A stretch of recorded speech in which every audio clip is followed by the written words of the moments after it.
very much. It's brilliant to be here. It's a beautiful day, and it's probably a beautiful day in Tanzania where I work, and also Congo and Botswana. Oh, sorry. But the sun is still shining for the poachers and the traders. Okay, and that's because elephants are in the darkest days of their whole history as a species, and the bare figures are very bleak. In 1970 we had about 1 million elephants left in Africa, and now we're down to less than 300,000. In Tanzania, where I work, we have the two greatest elephant kingdoms of East Africa, Selous and Ruaha. In the Selous, we had 55,000 elephants in 2007, and by 2013 we had 13,000 left. So that's a loss of 78% of our elephants. And similarly in Ruaha, we've gone down from 35,000 to about 17,000 in 6 years. And this is mirrored all over Tanzania, where we basically lost more than 50% of our elephants in the last 6 years. So essentially we're losing about 30,000 elephants a year, and if this rate of killing keeps up, then they could be extinct in the wild by 2025. So we really have to sort this out now. I think everyone here loves elephants. We all know how amazing they are. They have incredibly rich social and emotionally complex lives. So this poaching slaughter is leaving fragmented elephant societies, fragmented families, traumatized survivors, and more orphans all over Africa. And more than 70%, maybe up to 90% of the ivory is going to China. So we're in the right place here. But there is a lot of good stuff beginning to happen. The last couple of years, I think the tide is just beginning to turn, and we have to address this problem at every link of the chain. So starting with where the elephants are in the bush, we have to ramp up anti-poaching, but we also have to work with communities who live around the edges of protected areas who have to live with elephants. And there's a lot happening there. We and other organisations are trying to bring as much support as we can. We need to increase aerial surveillance, bring helicopters.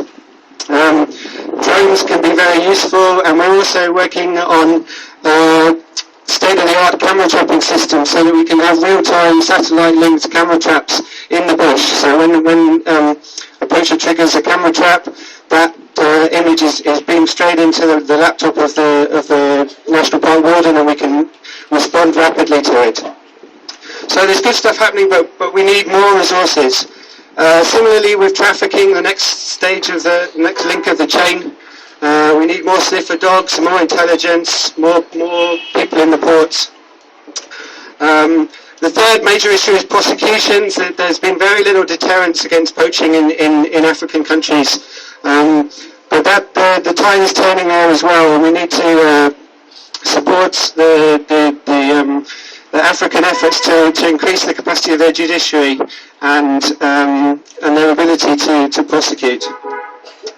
But ultimately, the final link of the chain, the reason we're here, is the ivory trade. It's all driven by money and corruption and greed and large, sophisticated criminal networks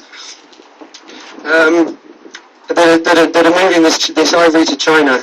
And there are still some people who are arguing very dangerously that we should open up more trade, and that somehow this would, we could flood the market and we could save elephants. It's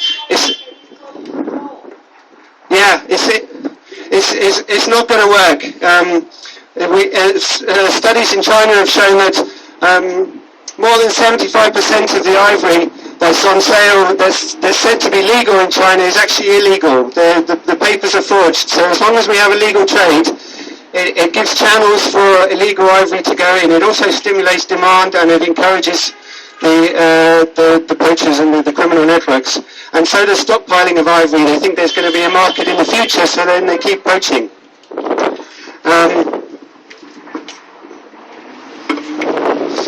So ultimately we've got to stop the trade, and China China. 100 years ago, we would have been protesting against the UK, outside US embassies. Today, it's China.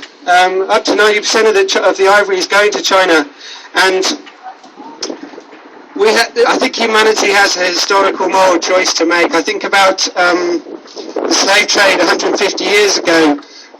Humanity made a decision that was not acceptable, and we've got to make the same decision about ivory. Elephants are the only species that should have ivory.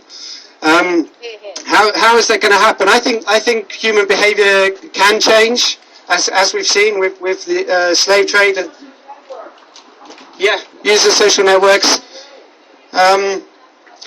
But the trouble is, elephants are running out of time. The demand reduction campaigns in Southeast Asia are very important, but they're going to be too slow. So we're going to need top-down decision by the Chinese government to ban the trade, and they can do it. They implemented a one-child policy for many years, so if they decide to ban the trade, they can do it. At the moment, they've been going in the opposite direction. They've reinvigorated the trade by opening more carving factories. And I think the only thing that's going to bring this about is international pressure.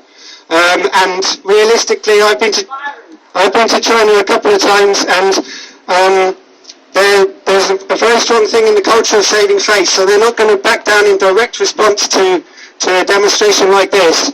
It'll happen at the diplomatic level. We have to persuade our governments and all governments around the world to put pressure on China until they find a way to back down and close the trade. But I think demonstrations like this are really, really important. It has to be a combination of public pressure to empower the politicians, and we have to reach a critical mass where ivory is just not acceptable anywhere in the world anymore. So that's what we've got to get to. So in terms of what we can do, I think everybody keeps supporting elephant organisations. If you get a chance, go to Tanzania and see elephants, because tourism really helps as well.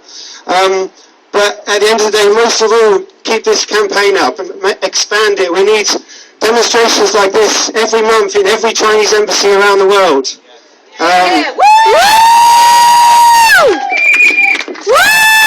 We need to get to the point where we have enough people caring that there are people camped outside every Chinese embassy until they ban the trade. We've got to tell them this is just not acceptable. So that's what I would urge you to do. Thank you so much for letting me speak. It's brilliant to see everyone here. Let's make links with other countries and build this campaign. Thank